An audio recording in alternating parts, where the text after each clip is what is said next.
Friends and fellow citizens, this time last year, my colleagues and I had already made a fateful decision on your and our behalf. In the nature of the circumstances, there was no time for consultations. We could not find out what the consensus would have been had we refused to acquiesce and insisted on going on with the kind of Malaysia which we envisaged it was at the time when we agreed to join it. But I think it is useful this evening not to go back to the past, the whys and the wherefores, to apportion blame, but more to search deep into our hearts, to ask if the things we set out to do were right or wrong, were good or bad. And I say that we have no regrets. We are completely unrepentant that we set out to build a multiracial,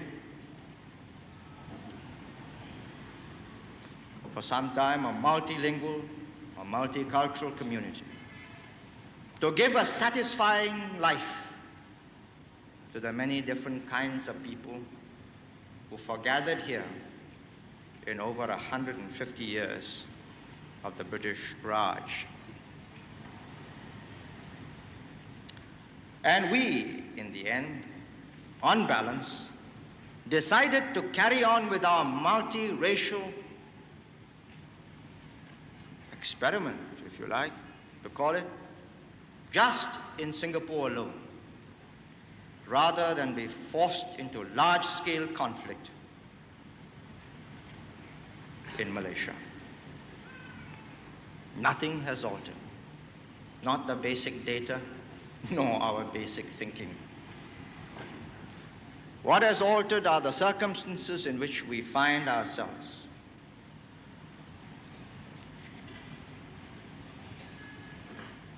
I think it is reassuring on an anniversary to weigh the odds, to see how we have performed, the promises against the performance. And my experience of Singapore and her young, active, energetic, if somewhat exuberant people, is that given honest and effective leadership, an honest administration within which to bring forth themselves, they will make the grade. It has been a year of great and sudden change. Very few countries in the world go through the kind of climacteric we have gone through. 61 to 63, we fought for merger, to sink ourselves in the identity of a bigger whole. 63 to 65, we found ourselves gradually embroiled in something which we half suspected but never quite admitted was possible within such a multiracial situation. And in 65, with decisive suddenness, we found ourselves asunder. And all the while, all the political unpleasantness that followed, we were making progress. Imports went up, exports went up. These are facts and figures, not fictions of the imagination of my colleague, the Minister of Finance, They are checked against every indent that goes in and out of the Harbour Board or Singapore Port Authority. They are checked against our revenue on the same rates of taxation. The number of factories, people they employ, the goods they produce, the value, the houses being built. And they tell a story which I think we have very little to be ashamed of. Almost in spite of ourselves, we forge ahead. Revenue up 10%, economy surging forward. I'm not saying that this will be so for all time with no effort on our part. But I say we will progress so long as we reward initiative and resourcefulness. And as long as whenever we face peril,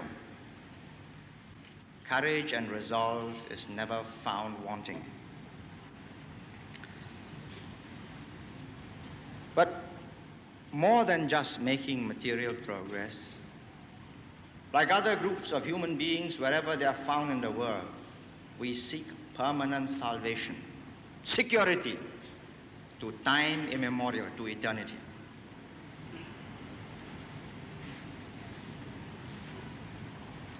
And we believed, and we still believe, that salvation lies in an integrated society.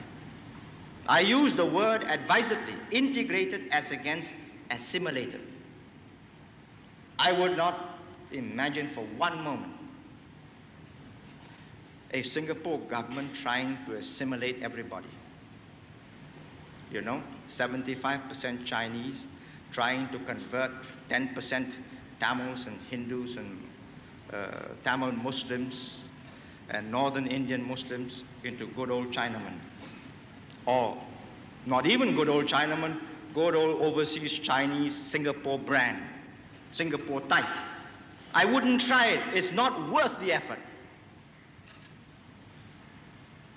Nor would I try it with the other groups. Certainly not my colleagues like J. Othman Wok, who has been here for many, many generations. Or even my colleague like Tuan Haji Yaakob from Kelantan, where he was born. Why should we try the impossible? But I say integration is possible. Not to make us one grey mass against our will, against our feelings, against our inclinations, but to integrate us with common values, common attitudes, a common outlook, certainly a common language, and eventually a common culture.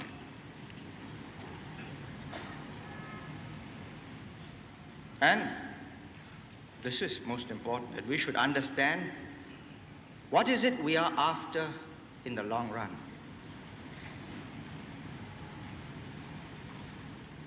And if we are after a permanent and secure future for ourselves, then this must be done. A society which, as it progresses, improves, flourishes, gives an equally satisfying life to one and all. And if groups are left behind, either on the basis of language, race, religion, or culture, and those groups, the line of division coincides with the line of race, then we would not have succeeded in our long-term objective, a secure future. For so many other countries in this part of the world are faced with the multiracial societies that gradually formed themselves over the period of colonial rule. And broadly speaking, there are two ways in which we in Singapore can set the pace. First, prove that the migrant element is dynamic, is thrustful, is industrious, and can get on. Of that, I have no doubts. But in the process of getting on, is unmindful of his wider responsibilities and his long-term interests, leaving in his train a whole trail of frustrations and bitterness which must have its repercussions throughout the whole region as men's minds begin to ponder on the unpleasant consequences of what we have done or what we have manifested. The other is to demonstrate how a forward-looking, not a backward-looking, not looking to the past for examples, for patterns of behavior and conduct, completely irrelevant in the modern society that we find ourselves. Man reaching out for the moon and the stars, and we don't find our solutions by turning up the dusty pages of some chronicler in some ancient time telling us about some ancient customs more relevant to his days. But that forward, inquiring outlook, keen to learn, keen to make a success of the future. And if we can give everyone, regardless of race, language, culture, an equally satisfying life, then surely that must be a benevolent or a beneficial influence on the whole region as other people turn their eyes towards us and say, but it is not true. Given the right political attitudes and the aptitudes and the framework of a good, effective administration, all can thrive and prosper.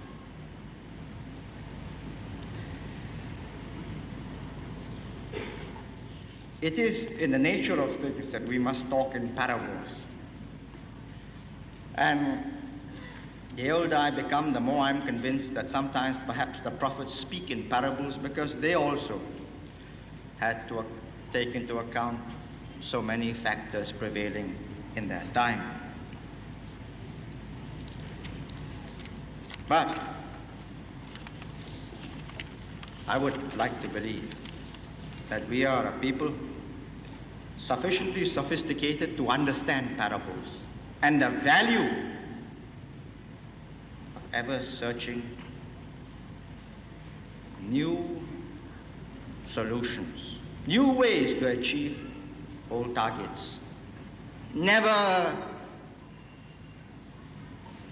be depressed, never be deflated by setbacks. We suffered setbacks. 1964, 2 communal riots. And we don't pretend to ourselves that they weren't communal riots. They were. We face facts. And this is one of the greatest strengths about Singapore, its willingness to face reality. The 9th of August, we used to celebrate the 3rd of June. Then it was the 16th of September when we promulgated Malaysia. Then it went back to the 31st of August because other people celebrated the 31st of August. Then it has to be the 9th of August. But the 9th of August it is. Not because we wish it to be, but because it was.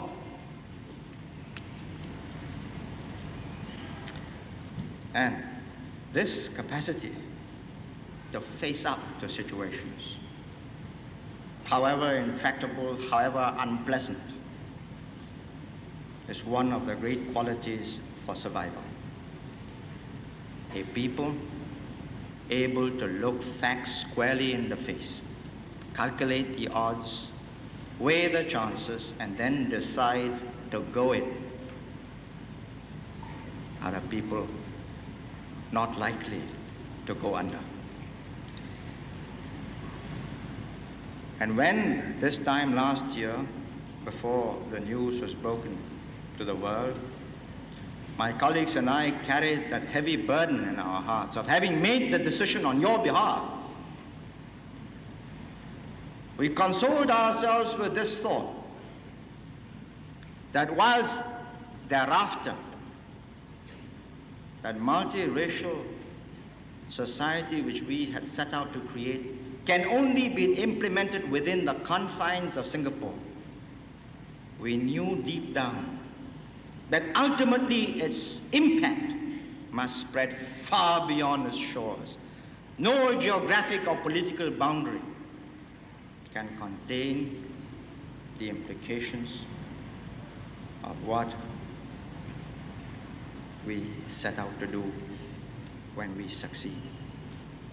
And there is no reason why, given patience, tolerance, perseverance, no reason why we should not.